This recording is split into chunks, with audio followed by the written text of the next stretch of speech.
Hi, everyone. It's Emil. It's Emil Guillermo. Emil Amok to you. Welcome to my Takeout, my Emil Amok's Takeout. Ordinarily, we wouldn't be going live on No King's Day, on Trump birthday march, on.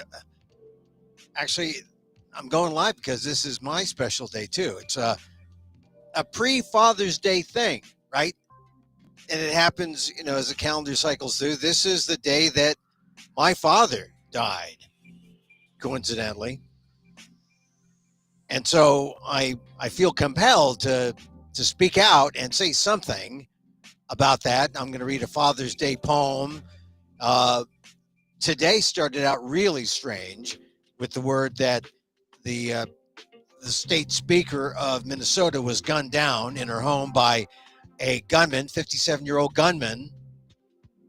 They're looking for had a manifesto. It's political, and now the thought should be what? Well, they gunned down the speaker, they gunned down her husband. In another instance, another state rep and his wife were shot. They seem to be recovering, but this is the state of America. You want to know the state of America this weekend? It's one where discourse has dissolved into this sort of thing, this kind of violence, and we need to speak out against it and say, no, that's not the way. It's the way because of a certain person who is now in the White House. And heavens know if this guy's going to get pardoned, because that's the way it works in this administration. People who are lawless get pardoned. Look at the people who formed the January 6th insurrection. They were brought to justice and then pardoned. That's the state of our nation right now. And look at the guy in charge. Breaks the law and then goes, adjudicates it later, waits for the lawsuits to come, and then deals with it, pulls back. They say they call him Taco for Trump all his chickens out in terms of the tariffs. Well, he chickens out a lot if he's called on. And if he's called on today and people are out there, I think he'll realize he does not have the mandate that he believes he does. There's no mandate. He won by something like a couple of percentage points. He won the Electoral College, yeah, but by popular vote, no.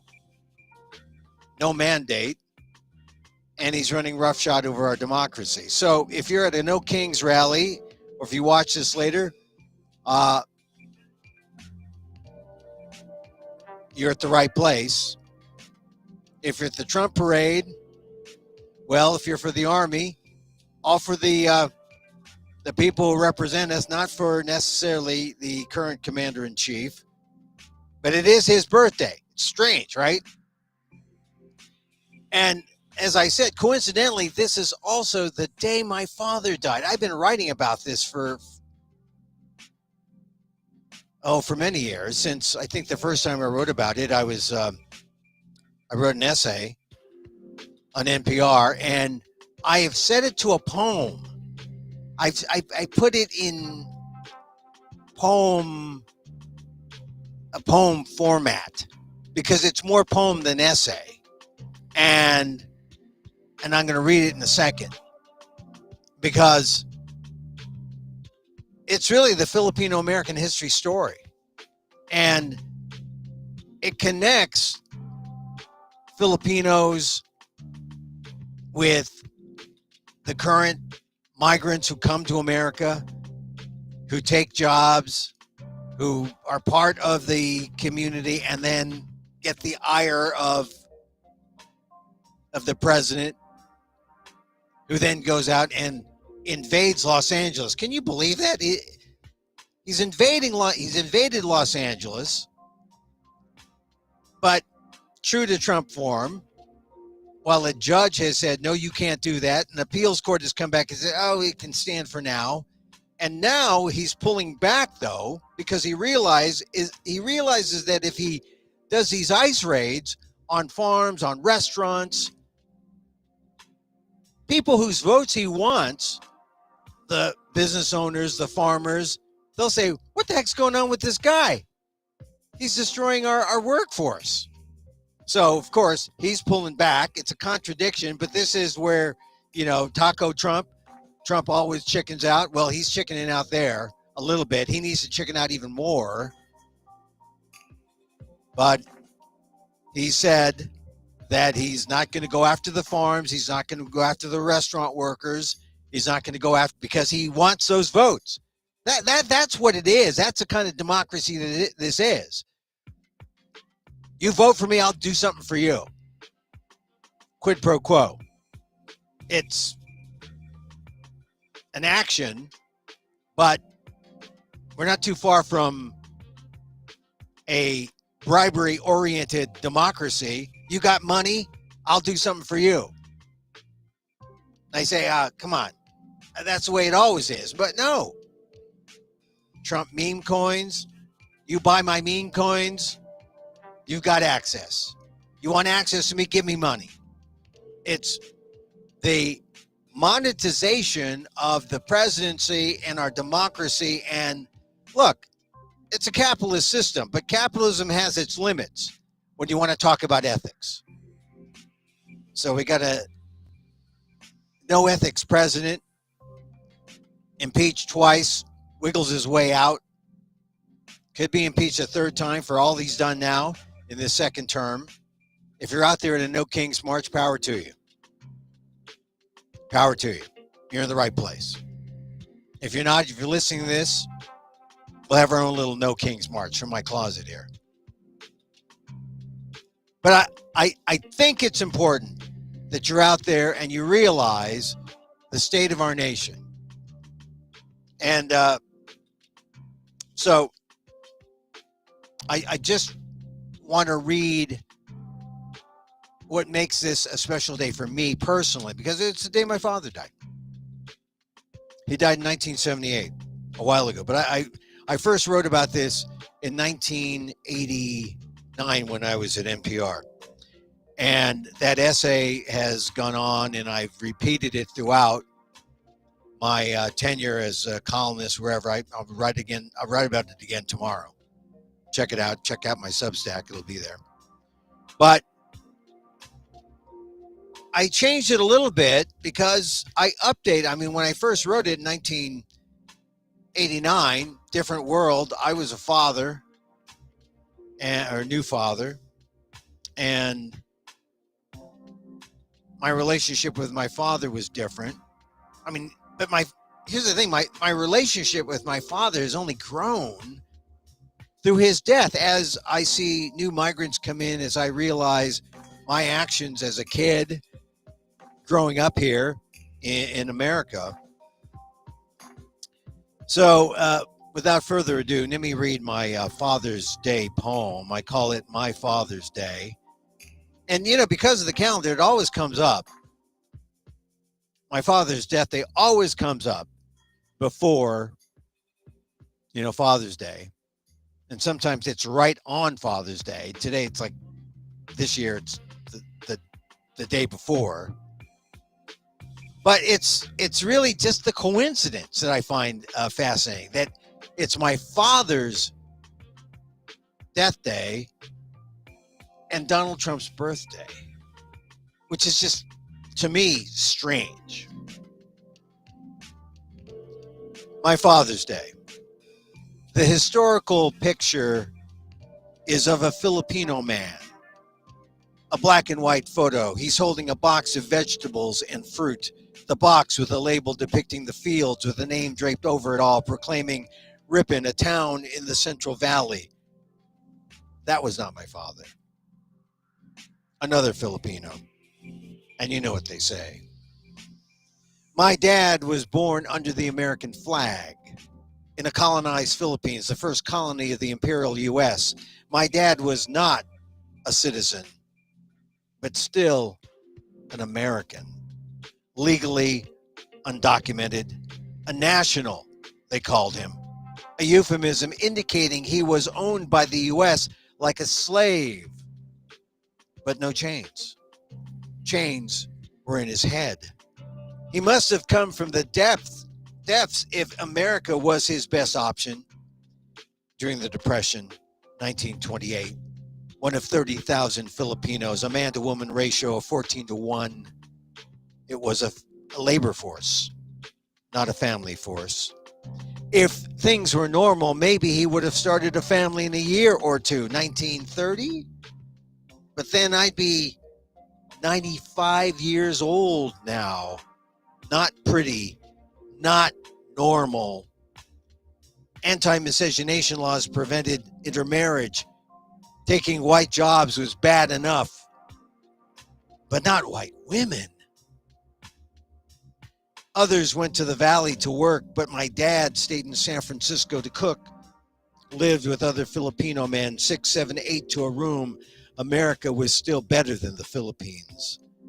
That's even if Filipino men dancing with white women caused riots in Stockton, lynchings in Lodi, a shooting death in Watsonville.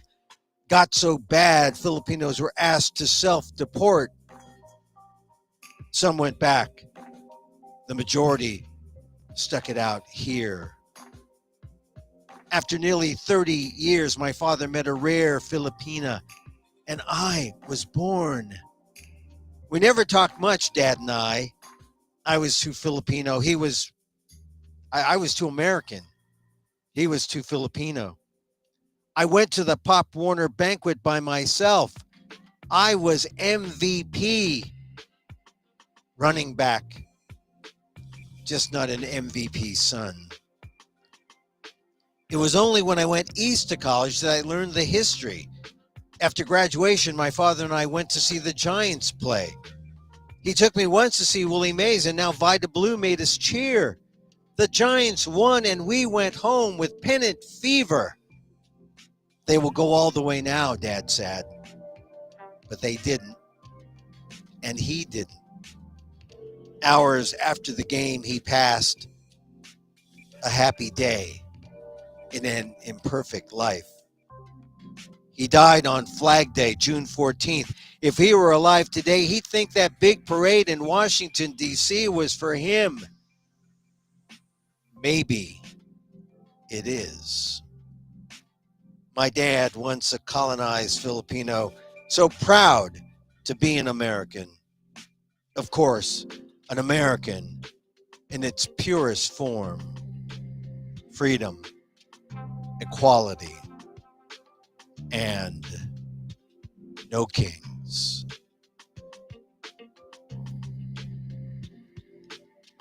So that was the poem I wrote. Actually, I wrote it just recently, just today, from essays I've written through the years. The first time I wrote it, 1989.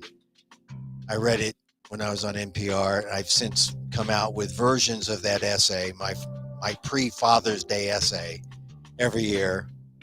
And it just seemed appropriate that I do, I guess what version is this? 3.0, 4.0, 20.0, but a 2025 version. If you're watching on Facebook, you see there I am with my dad over my shoulder there. Simple guy, fry cook. Sort of like Alex Padilla's father was a fry cook. Alex Padilla, who's now emerged as a symbol of all of us who came from humble beginnings, were given an opportunity to do something good in America. For Padilla, he went to MIT. He's about, 15 or so years younger than me, but he went to MIT, engineer, got into politics, soft-spoken guy, was not soft-spoken last week when he demanded to ask a question of Kristi Noem, and then was wrestled, removed, hog-tied essentially, told he didn't belong, and we all know he did. Think about Alex Padilla. And think about Gavin Newsom. I know a lot of people want to dump on Newsom. Oh, what's he doing? He's talking to the... Is he appeasing Trump? No, he's trying to get votes. He's trying to let people know that that big, beautiful bill is out to get you. Trump's big, beautiful bill is going to cut people from Medicare, Medi-Cal, Medicaid. Medicaid is the proper term nationally. It's going to cut you from your health care. It's not going to help you at all. It's going to cut you so that the billionaires can live. That's not right. And now Gavin Newsom is emerging as the leading voice to the resistance. But he, as he said today before the No Kings rallies, he said, don't give Trump what he wants. Peaceful protest. Peaceful protest. Peaceful protests.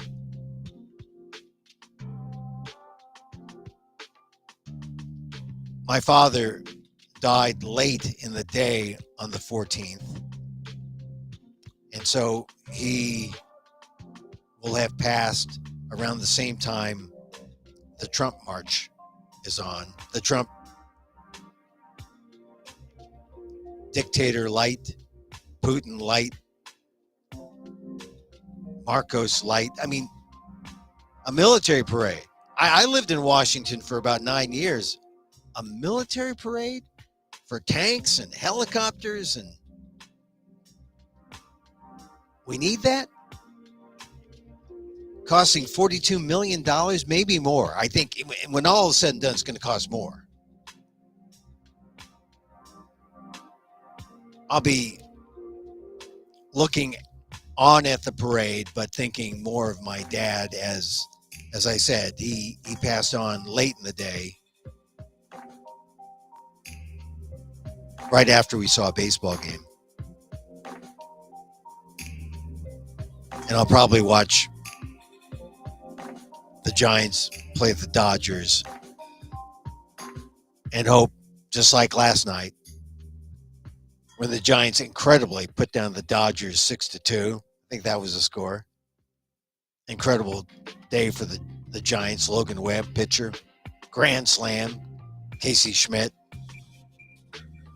Just a hanger on. Hit a grand slam. My father would be smiling. And I'm sure if the Giants beat the Dodgers today, the Giants are tied with the Dodgers. They have the same record, I believe. If the Giants win today and go a game up, oh my God. That would be a good death day present. On top of everything else. The No Kings rally. Me reading a poem. Anyway. Have yourselves a good rally. Think of America. Be peaceful. Be nonviolent. I like to end all my shows with a little loving kindness meditation. You know, I have a number of gurus, and they say, when you say, "Oh, what do I do about this situation?" and they say, just calm down, relax. Don't let your ego get in the way, because if your ego gets in the way of your decision makings, you'll make the wrong decision. Relax. You'll know the right thing to do, the ethical thing to do. If something should happen,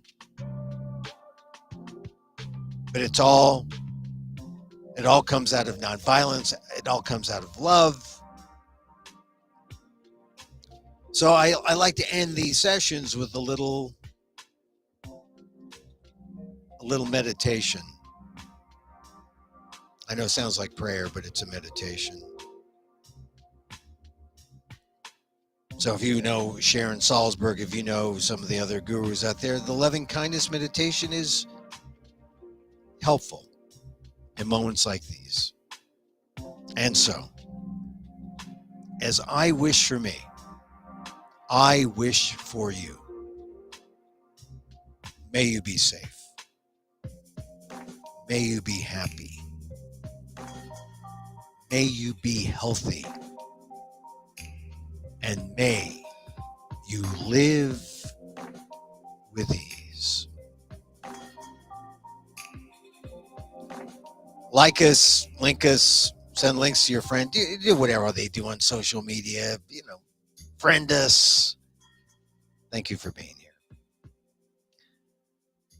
I'm Emil Amok, Emil Guillermo, Emil Amok. To you, thank you for listening. And